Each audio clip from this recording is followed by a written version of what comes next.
दोस्तों क्या आप जानते हैं चांद पर अब तक कितने भारतीय जा चुके हैं। चांद पर जाने वाले लोगों की बात आती है तो सबसे पहले हमारे दिमाग में नील आर्मस्ट्रॉन्ग का ही नाम आता है। लेकिन क्या आपको पता है कि अब तक भारत से कौन और कितने लोग चांद पर जा चुके हैं। दरअसल भारत की बात की जाए तो अब तक कोई भारतीय चांद पर गया ही नहीं है। भारत के सबसे पहले अंतरिक्ष यात्री राकेश शर्मा है जो दुनिया के 138वें अंतरिक्ष यात्री थे, जबकि सबसे पहली महिला अंतरिक्ष यात्री कल्पना चावला थी। लेकिन भारत से अब तक कोई चांद पर नहीं गया। नील आर्मस्ट्रॉन्ग ने अपोलो 11 मिशन के तहत 20 जुलाई 1969 को पहली बार चांद पर कदम रखा था और साल 1972 के बाद से अब तक कोई भी व्यक्ति चंद्रमा पर नहीं गया है। दोस्तों बचपन से लेकर अब तक आपने न जाने कितनी किताबें पढ़ी होगी, पर लेकिन क्या आप जानते हैं दुनिया की सबसे बड़ी किताब इतनी बड़ी है कि इसके एक पेज को पलटने के लिए कम से कम भी 6 लोगों की मदद लगती है। दुनिया की सबसे बड़ी किताब का वजन करीब 1.5 टन है। ये किताब इतनी विशालकाय है कि इसका वजन करीबन 1420 किलो है। इसे बनाने के लिए पारंपरिक बुक बाइंडिंग तकनीक का इस्तेमाल किया गया है और इसके एक पेज को पलटने में कम से कम 6 लोगों की जरूरत पड़ती है। इस किताब को उत्तरी हंगरी के सिनपेत्री गांव के रहने वाले वर्गों ने बनाया है। यह किताब 4.18 मीटर लंबी और 3.77 मीटर चौड़ी है। इस किताब में 346 पेज है और इसका नाम Guinness book of world records में भी दर्ज है।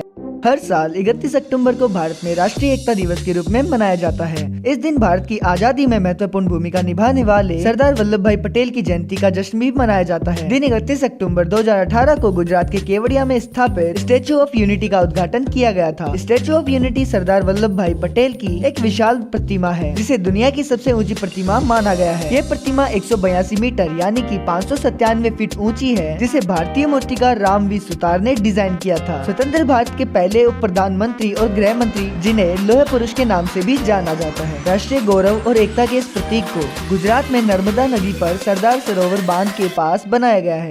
दोस्तों जैसा कि हम सभी जानते हैं हर साल लाखों की संख्या में अभ्यर्थी यूपीएससी की परीक्षा देते हैं। यूपीएससी की कठिन परीक्षा पास करने के बाद कैडर का अलॉटमेंट होता है। यूपीएससी में सफल अभ्यर्थियों को कैडर किस प्रकार अलॉट किए जाते हैं, आइए हम सब इसी के बारे में जानते हैं। दरअसल यूपीएससी उम्मीदवार की प्राथमिकताओं के आधार पर कैडर आवंटित करता है। यदि उम्मीदवारों ने आवेदन में कोई प्राथमिकता नहीं दी है तो यह माना जाता है कि उसके पास कोई विशेष चयन नहीं है। आयोग होम स्टेट में 2 और 1 का अनुपात देखकर कैडर आवंटित करता है। अगर किसी स्टेट में 2 अफसर दूसरे स्टेट के तैनात किए गए हैं तो एक उसी स्टेट का हो सकता है। आयोग अभ्यर्थी से उसकी चॉइस भी पूछता है। अगर रैंक अच्छी है तो चॉइस के मुताबिक होम कैडर मिल जाता है। दोस्तों हर शहर और जिले की अपनी एक अलग ही विशेषता होती है। ऐसे ही एक खास जिले का नाम आज हम आपको बताने जा रहे हैं। ये जिला उत्तर प्रदेश में स्थित है और 4 राज्यों के साथ अपनी सीमा साझा करता है। उत्तर प्रदेश भारत के उत्तर में स्थित प्रमुख राज्यों में से एक है। कहा जाता है कि देश में राष्ट्रीय राजनीति में उत्तर प्रदेश आधार का काम करता है। ये राज्य अपने पर्यटन स्थलों से लेकर औद्योगिक क्रांति के लिए जाना जाता है। यहाँ सूक्ष्म,